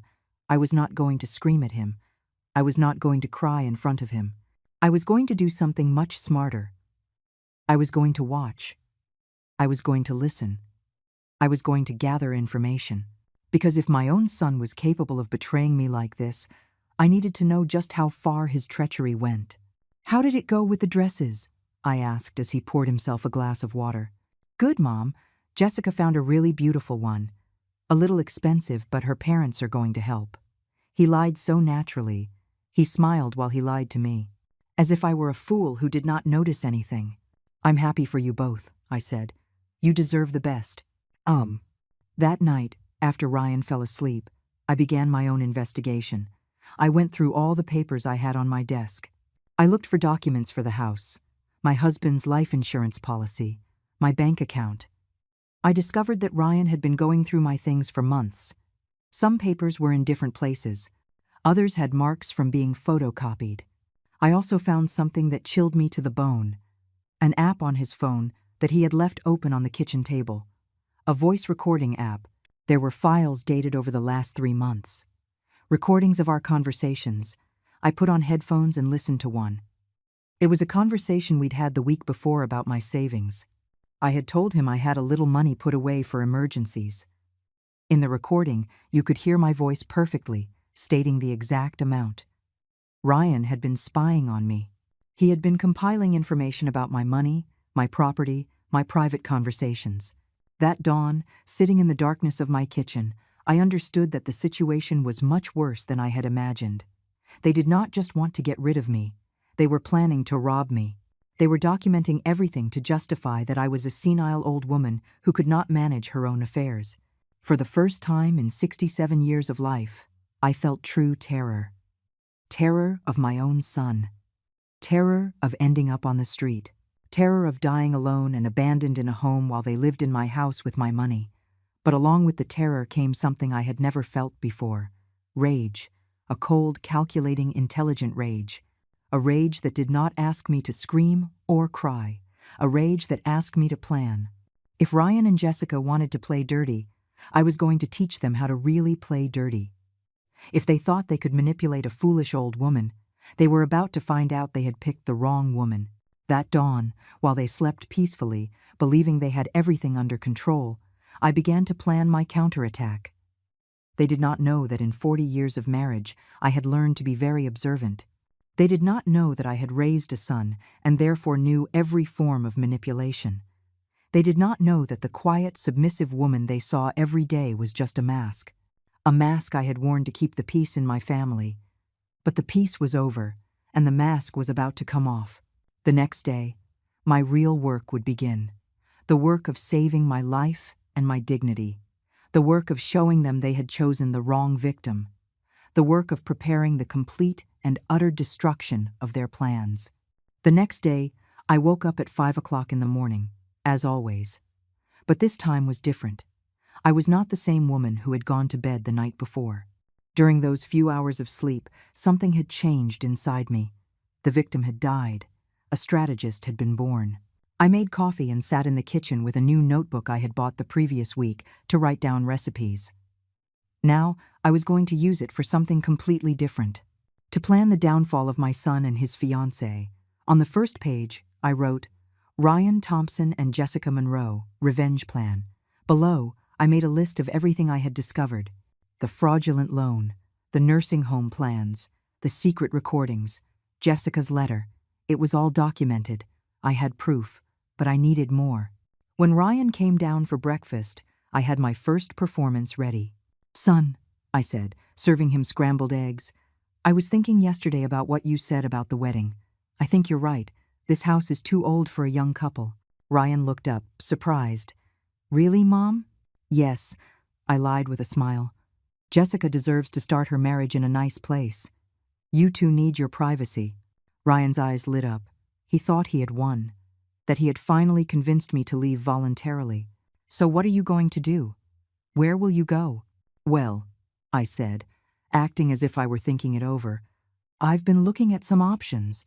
There are some very nice places for people my age, with activities, nurses, other ladies to talk to. It was a lie, of course, but I needed Ryan to think his plan was working. I needed him to let his guard down. I'm so glad you're thinking that way, Mom. Jessica is going to be thrilled. After breakfast, Ryan left for work, whistling. He thought he had won the lottery, that I would leave without a fight and he would get everything. As soon as he was gone, I picked up the phone and called Arthur Vance, the lawyer who had been my husband's friend for 30 years. Arthur was 72 and retired, but he still helped old friends with legal problems. Arthur, I said, I need to see you urgently. It's a very serious matter. Of course, Caroline. Do you want me to come to your house? No. Better at your office. And Arthur, this has to stay between us. No one can know I came to see you. An hour later, I was sitting across from Arthur in his small downtown office. I told him everything. I showed him the copies I had made of the fraudulent loan documents. I showed him Jessica's letter. I explained about the recordings. Arthur listened in silence, shaking his head sadly. When I finished speaking, he took off his glasses and wiped his eyes. Caroline, he said, this is very serious. Ryan committed forgery and bank fraud. He could go to prison. I don't want to send him to prison, Arthur. He's my son. But I also don't want to end up in a nursing home while they live in my house with my money. What do you want to do then? I want to protect myself. I want to make sure they can't do anything to me. And I want them to learn a lesson they will never forget. Arthur smiled. It was the first time I had seen him smile since I arrived. I always knew you were smarter than you let on. Your husband always told me. Arthur, he would say, my Caroline seems quiet, but she has the most brilliant mind I've ever known. For the next 2 hours, Arthur and I designed a perfect strategy. First, he would legally investigate the fraudulent loan. Second, he would help me change my will without Ryan finding out. Third, we would document everything Ryan and Jessica were doing. You need more solid proof, Arthur told me. You need to record them talking about their plans. You need evidence that they are conspiring against you. He explained how the small recorders they sold at electronics stores worked, how I could hide one in my clothes or in my purse, how I could provoke conversations to get them to say incriminating things. Are you sure you want to do this, Caroline? Once we start, there's no turning back. I'm sure, I said. I spent 40 years being an obedient wife, 35 years being a sacrificial mother. It's time for me to be a woman who defends herself. I left Arthur's office with a recorder the size of a quarter hidden in my purse. I also had a detailed plan for the next 4 months. 4 months to gather all the evidence I needed. 4 months to prepare the perfect trap. That afternoon, I went to the electronics store and bought a larger recorder to hide in my room. I also bought a small camera that looked like an ornament for the living room. The salesman, a very kind young man, showed me how everything worked. It's to keep an eye on the house when I go on trips, I lied. You know how things are with security these days. When I got home, Ryan had already returned from work. He was in the living room on the phone with Jessica. He had not noticed I was home. Yes, my love, he was saying. I already spoke with her this morning. She's on board. She says she's going to look for a home on her own. I stood listening from the kitchen. No, it won't be a problem. I think she was even relieved. You know how old people are. They feel like a burden. I turned on the recorder in my purse. The money? Don't worry. As soon as she's gone, we'll sell some of the furniture and we'll have cash for the first few months. Then we'll see about cashing out my dad's life insurance policy that's in her name. Every word was a stab. But now, every stab was being recorded. Every lie was being documented. I love you, Jessica. Soon we'll be alone, and everything will be perfect. When he hung up, I walked into the living room with a smile. Was that Jessica? Yeah, Mom. I told her you decided to look for a place to live. She's really happy. I'm so glad, I lied. Do you have a date for the wedding yet? We're thinking February. Jessica wants it to be in the spring. How lovely. I'll start looking at homes tomorrow. I want to have everything settled by then. Ryan hugged me. You're the best mom in the world. Jessica was right. She says you're so smart for making this decision. As he hugged me, I thought about everything I had recorded. About everything I was going to record in the coming months. About the surprise I had in store for them. That night, after dinner, I went to my room early. I placed the larger recorder under my bed and programmed it to record all night. I wanted to hear if Ryan and Jessica talked when they thought I was asleep. The next day, when I checked the recording, I discovered they had spoken. At 11 o'clock at night, Jessica had come over. They had been in Ryan's room for 2 hours, planning my future. Did you find out how much the house is worth?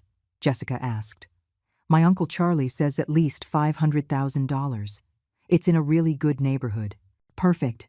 With that, we can pay for the big wedding I want and still have enough left over to remodel everything. And what if my mom changes her mind? She won't. Old ladies like her always end up doing what they're told. Besides, she already signed the loan papers. Even if she wanted to, she can't back out now.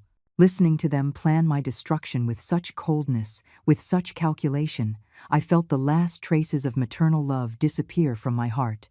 They were not just greedy, they were cruel. They were planning to leave me with nothing while they enjoyed the fruits of my entire life's work. But what they did not know was that I was also planning. And my plan was going to be much better than theirs. Over the next few days, I continued my perfect performance. Every morning, I pretended to look for nursing homes in the newspaper. Every afternoon, I told them about the calls I had made. Every night, I listened to their secret conversations and recorded everything. The quiet woman had awakened, and she was ready for war. For the next 3 months, I became the best actress in the world. Every day I perfected my role as the resigned old woman who had accepted her fate. Meanwhile, I gathered evidence like a professional detective. The recordings piled up. Ryan and Jessica talked every night about their plans, about how they were going to remodel my house, about the furniture they were going to sell, about the money they were going to get from my husband's life insurance. After the wedding, we're changing all the locks, Jessica said, so your mom can't come back even if she changes her mind. What if she comes for her things? We give her an hour to pack the basics. The rest we sell or throw out. It's not like she'll need anything in the nursing home anyway. Arthur helped me change my will without Ryan knowing. Now, all my money and properties would be donated to a children's home. Ryan would not inherit a single dollar. Are you sure, Caroline? Arthur asked me. He's your only son. My son died a long time ago, I replied. This man living in my house is a stranger who wants to rob me. We also investigated the fraudulent loan. Arthur hired a private investigator who confirmed that Ryan had forged my signature. We had enough evidence to send him to prison for 5 years. But I did not want legal justice. I wanted poetic justice. The idea for the video came one night in November. Ryan and Jessica were watching a wedding show on television. They were talking about the ceremony they wanted. My dream is to have a wedding that no one will ever forget, Jessica said. One that people talk about for years. In that moment, I knew exactly what I was going to do.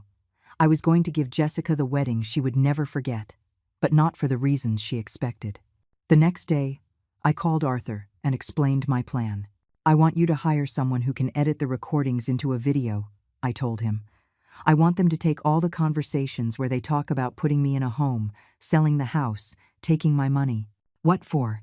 To show it to everyone at their engagement dinner. Arthur was quiet for a moment. Then he laughed. Caroline, you're diabolical. I love it.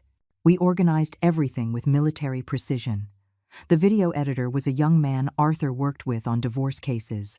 He knew how to combine audio with images to create impactful presentations.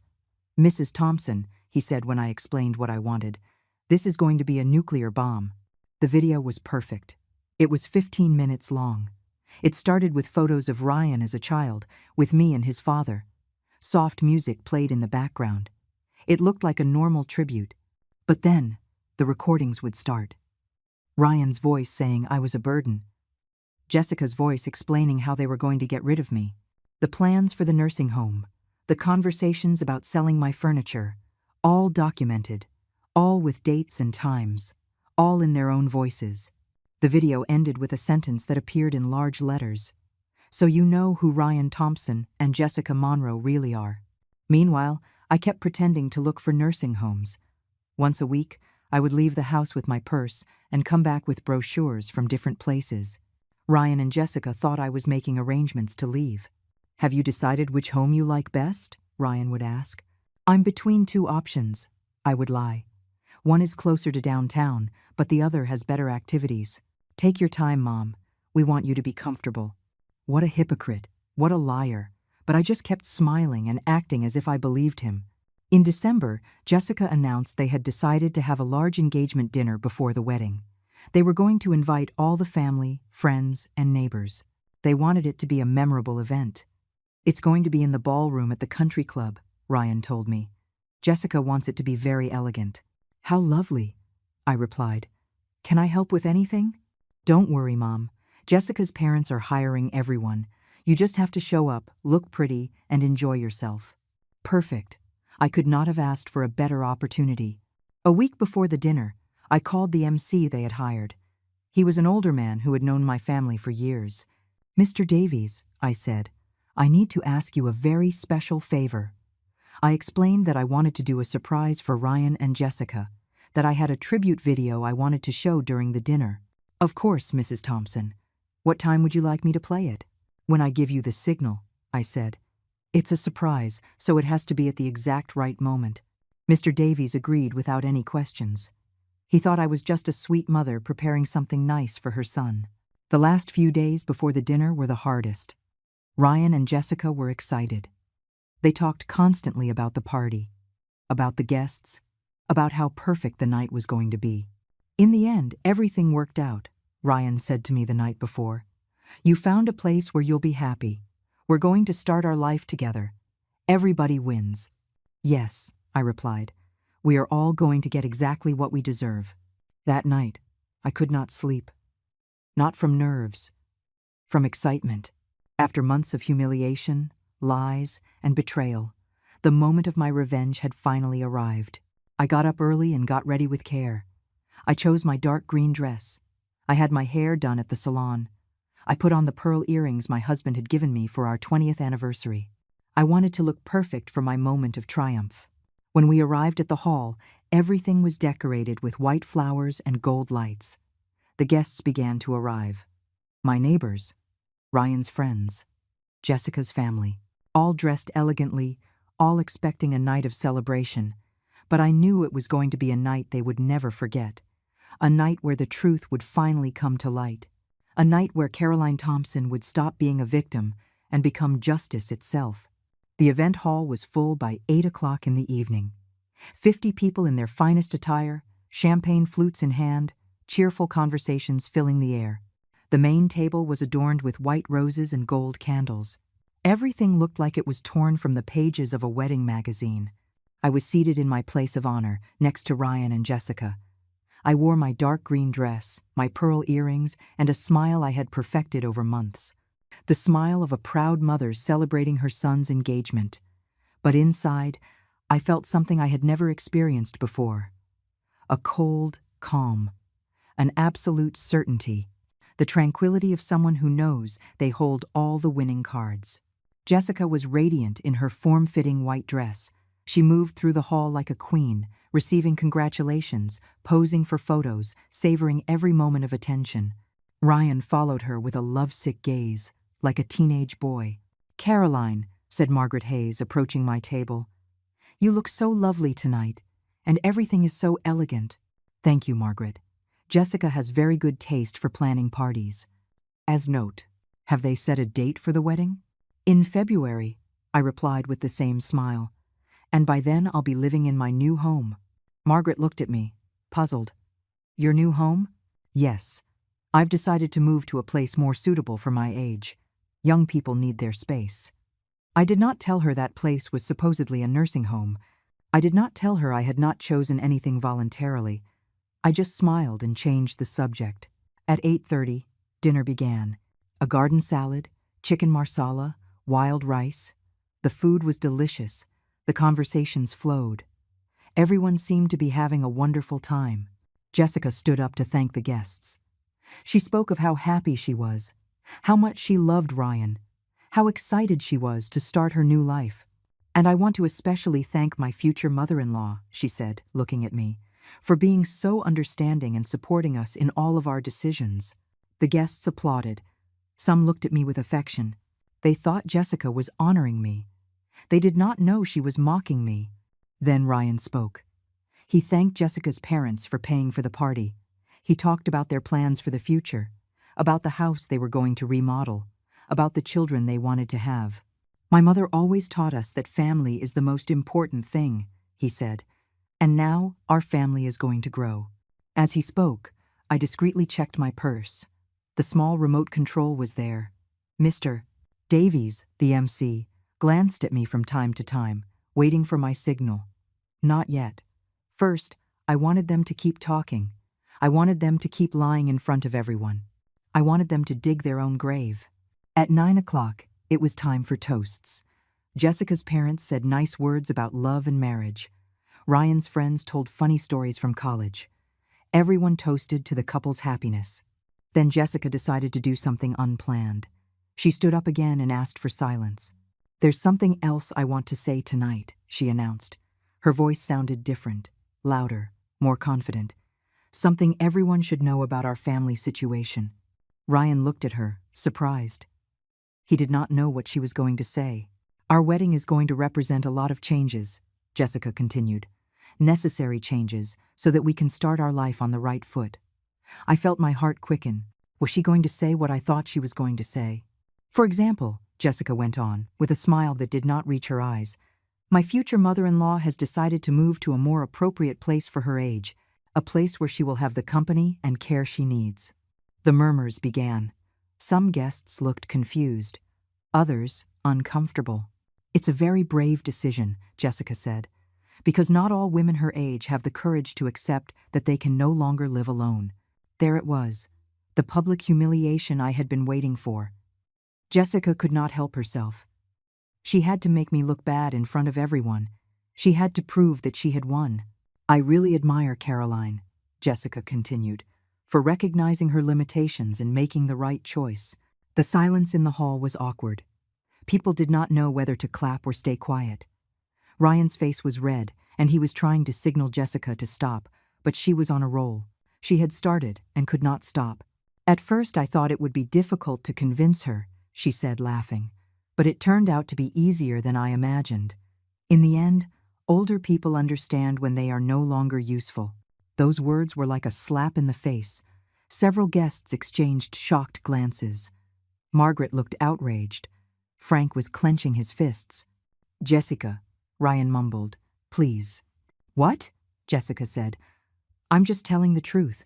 Your mom has served her purpose. She raised her son. She was a wife. Now it's her turn to step aside so the new generations can thrive." The venom in her voice was impossible to hide. She was no longer pretending to be sweet. She was no longer acting like the perfect fiancée.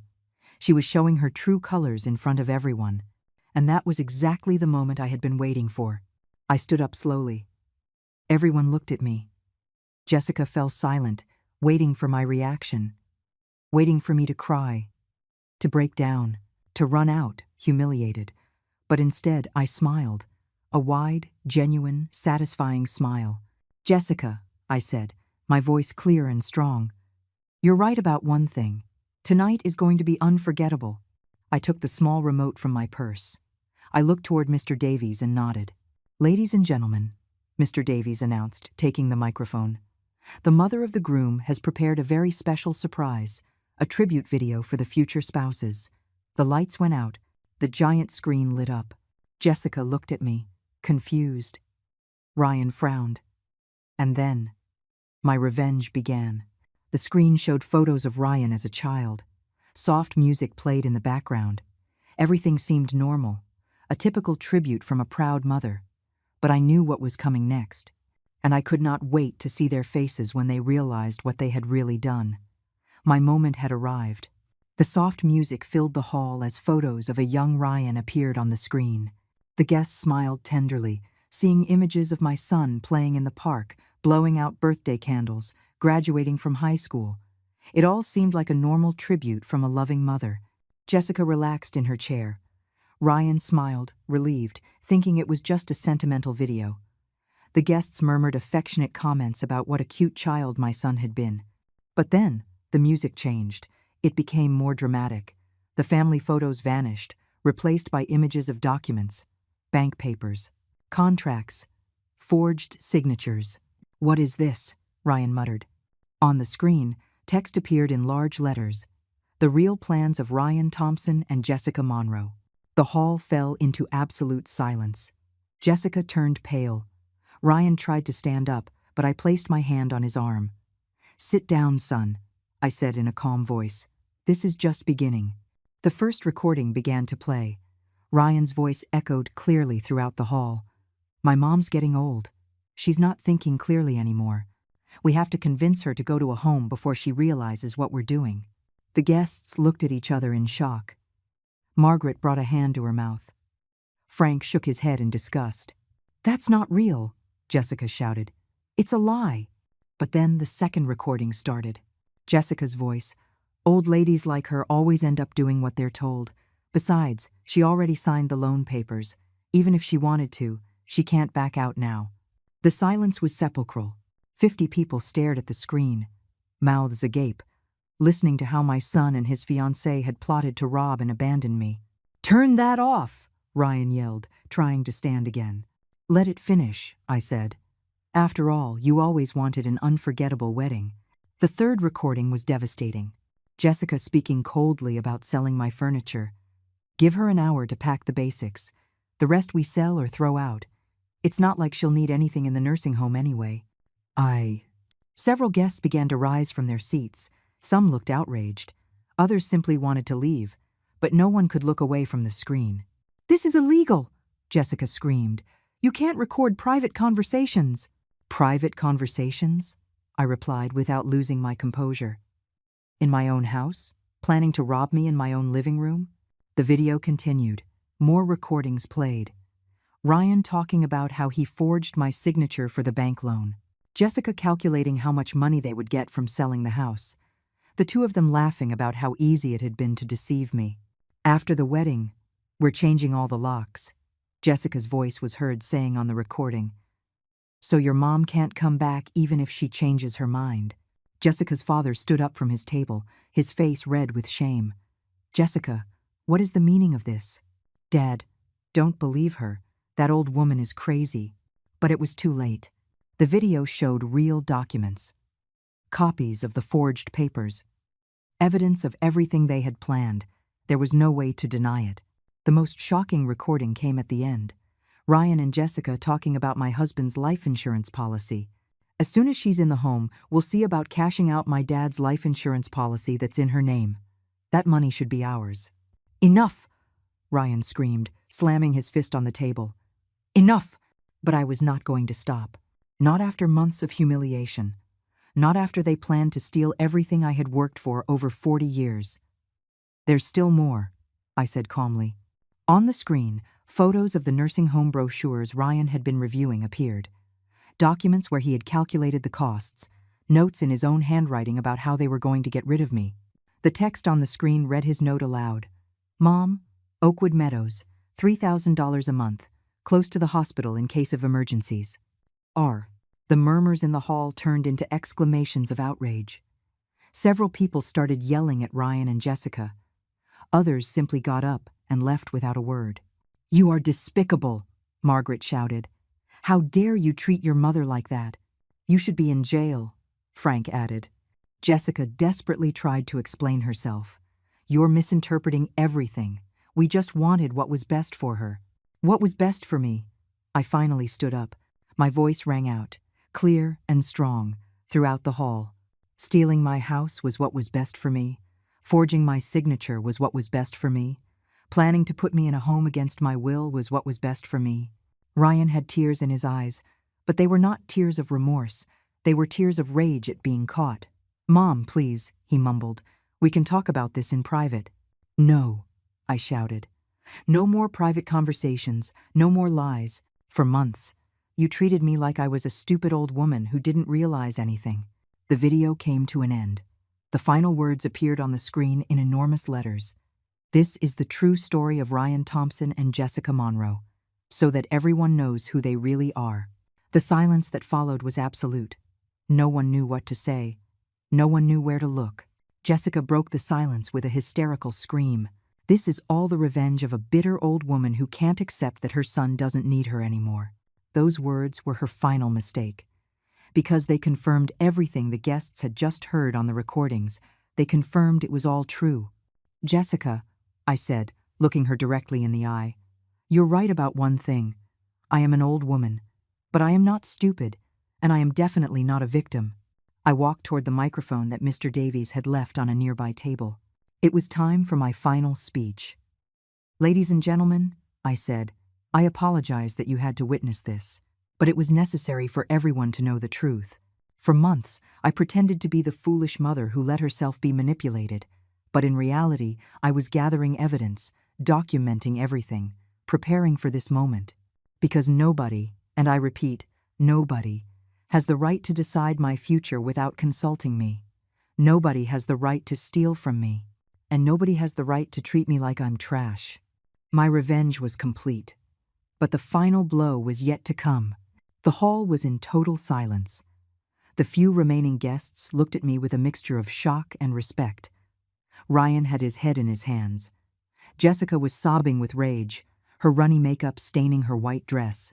But I was not finished. The video had only been the first act. The true final blow was about to land. "Arthur," I said, looking toward a table in the back, "could you please join me?" Arthur Vance stood up slowly. He had been watching everything from his seat, waiting for my signal. In his hands, he held a black leather folder containing the most important documents of my life. "Ladies and gentlemen," I said, taking the microphone again, "I would like to introduce Arthur Vance, my attorney, and the attorney for my late husband for 30 years. Ryan jerked his head up. "An attorney? What do you need an attorney for, Mom?" "To protect myself from thieves," I replied, never taking my eyes off him. "Arthur, please explain to everyone what we've discovered." Arthur cleared his throat and opened the folder. "After investigating the documents Mrs. Thompson provided, we have confirmed that Ryan Thompson committed felony fraud by forging his mother's signature to obtain a bank loan, using this house as collateral." Murmurs filled the hall. Ryan turned ashen. "The loan amount is for $20,000, Arthur continued. "Money that Ryan used to purchase an automobile and for personal expenses, including the down payment for a honeymoon trip to Cancun." "That's not true," Ryan yelled. "Mom gave me permission." "Permission?" Arthur smiled coldly. "Do you have any document proving that permission? Any paper signed by your mother authorizing the loan?" Ryan fell silent. He had nothing because he had never asked for my permission. "Furthermore," Arthur went on, "we have evidence that Ryan was planning to have his mother committed against her will and to appropriate her assets. This constitutes attempted property fraud and elder abuse." Jessica finally found her voice. "You can't prove any of that." "Can't we?" Arthur pulled a small device from his pocket. "All the conversations you heard in the video were recorded in this house over the past 3 months. We have over 20 hours of recordings where you specifically plan how to rob and abandon Mrs. Thompson." The silence was deafening. Every word from Arthur landed like a hammer blow. "But that's not all," I continued. "Arthur, show them the new will." Arthur produced an official document with seals and signatures. "Mrs. Thompson amended her will 2 months ago. Ryan Thompson is no longer the heir to anything whatsoever. Ryan shot up as if he had been shot. You can't do that. I'm your only son. You were my only son, I replied. Now you are just a stranger living illegally in my house. Where is everything going to go then? Jessica asked, her voice cracking. My entire inheritance, I said with satisfaction. My savings, my house, my life insurance policies, everything will be donated to the Street Jude's Children's Home, to children who actually need help, not to greedy adults who want to rob their own mother. Ryan swayed on his feet. He grabbed the back of a chair to keep from falling. Mom, please, can we fix this? Can we talk? I laughed bitterly. How do we talk after you forged my signature? How do we talk after you planned to have me committed? How do we talk after you calculated how much money you would make from my death? Arthur held up another document. We also have an eviction notice. Ryan Thompson has 24 hours to vacate his mother's property. That's illegal, Jessica screamed. You can't just kick him out like that. Illegal? Arthur looked at her with contempt. Like forging documents? Like planning to rob an elderly woman? Like conspiring to commit fraud? I walked over to Ryan and looked him directly in the eyes. My son, the baby I had held in my arms, the boy I had raised with so much love, the man who had betrayed all of it for money. Ryan, I said in a calm voice, for 35 years, I gave you everything. My love, my time, my energy, my money. I sacrificed my own life to give you the best life possible. Tears streamed down his cheeks. But it was too late for tears. And you repaid me by planning to steal everything from me and abandon me in a home as if I were garbage. As if the years I dedicated to raising you were worth nothing. Mom, No, I interrupted. You no longer have the right to call me Mom. Mothers are for children who respect them. You are just a thief who happens to have come from my womb. I turned to Jessica, who was still crying in her chair. And you, Jessica Monroe? You, who told me I disgusted you from the first day. You, who planned to get rid of me like a piece of old furniture. Caroline, Now it is you who disgusts me, I said. Not for your face or the way you dress. You disgust me for your rotten soul, for your heart full of malice. Arthur put the documents back in his folder. Mrs. Thompson, would you like us to proceed with criminal charges? Everyone held their breath. Ryan and Jessica looked at me in terror. They knew I had enough evidence to send them to prison for several years. I thought about my answer. I thought about justice. I thought about revenge. I thought about 40 years of happy marriage. I thought about 35 years of sacrificial motherhood. No, I said finally, I'm not going to send them to prison. Ryan sighed in relief. But, I continued, if you ever come near me again, if you try to contact me, if you even drive down my street, Arthur will file all the charges immediately. I approached the microphone one last time. Ladies and gentlemen, I am sorry you had to witness this, but sometimes it is necessary to show the truth, no matter how painful it is. The few remaining guests began to applaud, timidly at first, then with more force. Margaret stood up and shouted, "Well done, Caroline. Those miserable people deserved it." Others joined in the applause. For the first time in months, I felt respected, valued, strong. Ryan and Jessica gathered their things in silence and left the hall without saying goodbye to anyone. Their parents followed, ashamed and humiliated. The hall emptied slowly. The guests left, discussing what they had witnessed. Some gave me supportive hugs before they left. When I was finally alone with Arthur, I sat down in a chair and took a deep breath. "How do you feel?" he asked me. "Free," I answered. "For the first time in years, I feel completely free." But I knew the real freedom would come later. When I got home and Ryan was no longer there. When I could walk through my own house without fear. When I could begin my new life. My real life. 3 days later, my house was empty. Ryan had come for his things with 2 friends and a moving truck. He did not say a word to me. He did not look me in the eye. He packed his belongings in silence and left forever. Jessica did not come. I suppose she did not have the courage to face me after what had happened at the hall. I walked through the empty rooms, feeling something I had not experienced in years. Peace. Real silence. Not the tense silence of someone tiptoeing through their own home, but the golden silence of someone who is finally in control of her own destiny. Ryan's room no longer smelled of beer and dirty socks. The living room no longer had his video games strewn everywhere.